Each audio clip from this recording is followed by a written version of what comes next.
Sehari pasca bentrokan warga tiga negeri di Kecamatan Seram Utara, Kabupaten Maluku Tengah, Gubernur Maluku Hendrik Lewerisa, Kapolda dan Pangdam 15 Patimura turun langsung ke lokasi bentrokan menemui warga. Sebelumnya pada Kamis lalu, Bupati Maluku Tengah, Kapolres dan Dandim 1502, Masohi telah berada di lokasi bentrokan warga.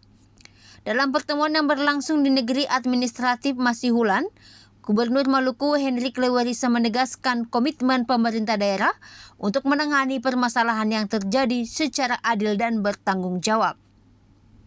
Lewerisa juga memastikan bahwa pemerintah akan berupaya maksimal untuk membantu warga terdampak serta pentingnya menjaga keamanan dan menyerahkan penanganan insiden bentrokan kepada aparat penegak hukum. Sementara itu, Kapolda Maluku Irjen Pol Edi Sumitro Tambunan menegaskan aparat keamanan telah mengendalikan situasi serta akan menindak tegas siapapun yang terbukti melakukan provokasi dan tindakan kriminal. Kapolda mengajak masyarakat untuk kembali menjalankan aktivitas sehari-hari.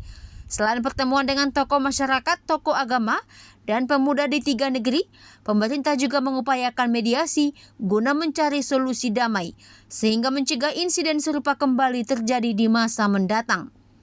Dari Masohi, Maluku Tengah, Fatah Hilasia melaporkan.